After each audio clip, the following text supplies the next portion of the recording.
This is your WXCO Daily News Roundup for Bull Falls Radio, 98.9 FM and 1230 AM in Wausau. Civic Media News. I'm Terry Bell. Here's what Wisconsin needs to know. Another inmate has died at the Waupun State Prison. The initial investigation points to suicide. It's the fifth time an inmate has died at Waupun since June of last year. 9 people, including the former warden, were arrested earlier this year on felony charges connected to some of those deaths. Swing state polls show Kamala Harris has erased Donald Trump's lead. Marquette poll director Charles Franklin says it appears President Biden dropping out of the race is a game changer, at least for now. Democrats who were very unenthusiastic when Biden was the candidate have now become almost as enthusiastic as Republicans, erasing an advantage that Republicans have had all year. Franklin speaking with Wisconsin Eye. The 2 major presidential campaigns will hold competing events in Eau Claire tomorrow. Vice President Kamala Harris has had plans to hold a rally in Eau Claire since last week. Late yesterday, Republican running mate J.D. Vance announced plans to speak to the press in Eau Claire. A new University of Wisconsin study finds income inequality in Wisconsin is not as wide as other states, but it's growing. Robert Craig of Wisconsin Citizen Action says that's due to years of policy decisions and tax code changes. We need a deliberate policy that restores the conditions for greater economic equality and greater racial equality, because our socioeconomic system is color-coded, and where you are more likely to be poor if you were black or brown than if you were white. Craig says clean energy jobs backed by federal investments can help reverse the trend. Communities around Wisconsin are getting money to reach out to people who need lead pipes removed. $900 million in loan money comes from the bipartisan infrastructure law.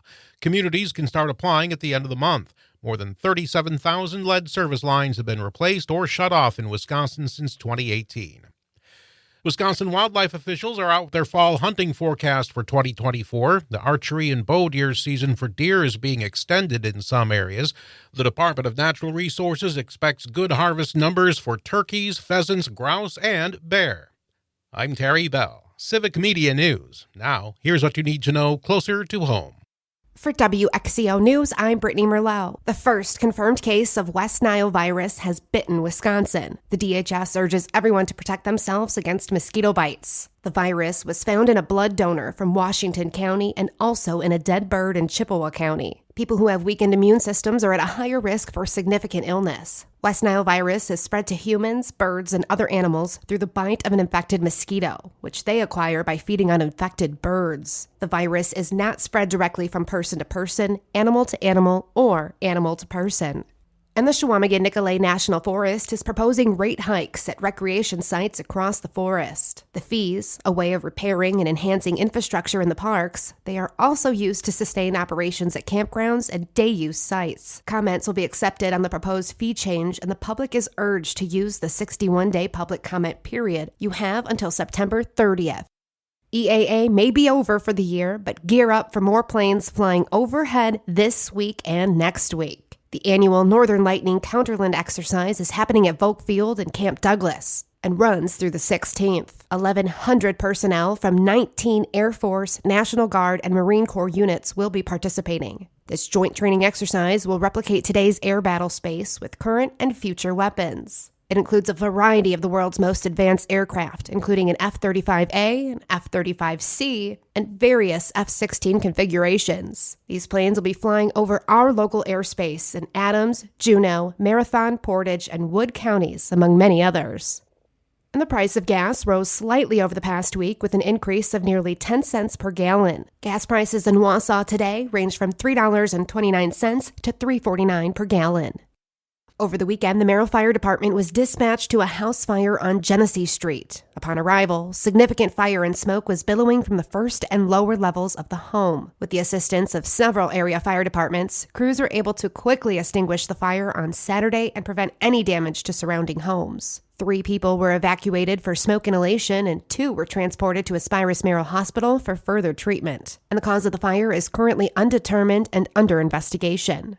And healing from PTSD and other mental health issues is not a quick fix. It's not like a cut on your finger where you can get healed in a week. This is an onion you have to unravel, and you got to take time at it. And consistency. Individuals think they'll go to counseling and it's going to happen right away. That's a county director of Veteran Services. If you or someone you know is experiencing a mental health crisis or is suicidal, please call the Suicide and Crisis Hotline at 988. H5N1 bird flu started in 2021 in Asia and has since been slowly making its way across the world through migrating birds. Because once an outbreak is found, cleaning and disposal teams go in and get rid of the virus. All birds in affected facility are cold, which can be very tough and sensitive process for disposers as well as farmers. The virus can even be passed along from animal to human, causing a concern for farmers' health as well. And the Wisconsin State Fair has been operating for 173 years, and one of its most famous attractions turns 100 years old this year. Tess Kirkson, Director of Public Relations. There's a part of it they don't want to change. They want to see the animals.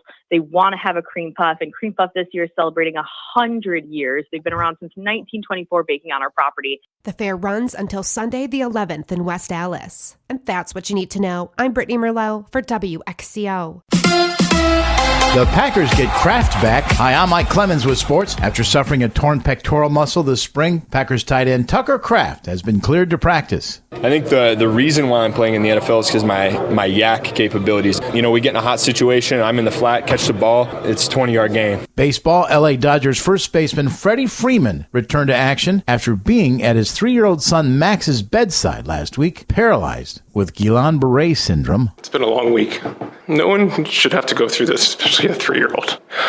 I don't know how many times Chelsea and I said we wish we could switch, you know. The boy's now back home in recovery. Freeman thanking the Dodgers organization and Brewers manager Pat Murphy. Anybody associated with the Dodgers has been incredible. And then I want to give a shout out to Pat Murphy and his staff. They actually sent a whole video to us and my family about how they were praying for us and wishing us well. The Brewers play the Braves tonight in Atlanta. With sports, I'm Mike Clemens.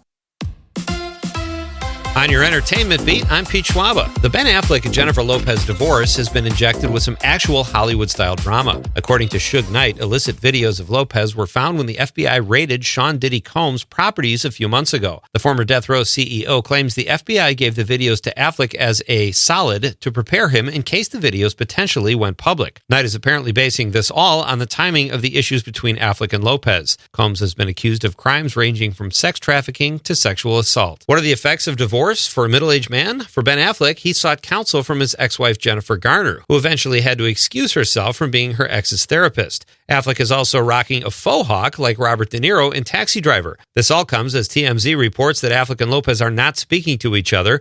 In the meantime, Ben Affleck will presumably be on the lookout for a new girl named Jen while looking like Travis Bickle. Molly Kearney has left the show Saturday Night Live after 2 seasons. Kearney is the show's first non-binary cast member ever. On social media, Kearney called their SNL experience a dream come true and looked back fondly. Her exit follows the exit of fellow cast member Punky Johnson, who announced she was leaving the show after 4 seasons. Johnson also put out a social media message that said, "SNL, I love you." What could possibly make shooting a steamy sex scene for a movie even more awkward? When asked what his most embarrassing scene ever to film was by Elle magazine, Josh Hartnett said it was a scene from the 2001 film Pearl Harbor, where he and co-star Kate Beckinsale made love in a parachute. If you haven't already guessed, it was a Michael Bay film. The star of the new film Trapped says Beckinsale's 1-year-old child and her boyfriend were present during filming. That's enough to give a guy a case of the yips, among other things. It was another record-breaking weekend at the box office. Not only did Deadpool and Wolverine keep the top spot for the second weekend in a row, it topped $100 million in sales for the second week and is on pace to top $400 million at the domestic box office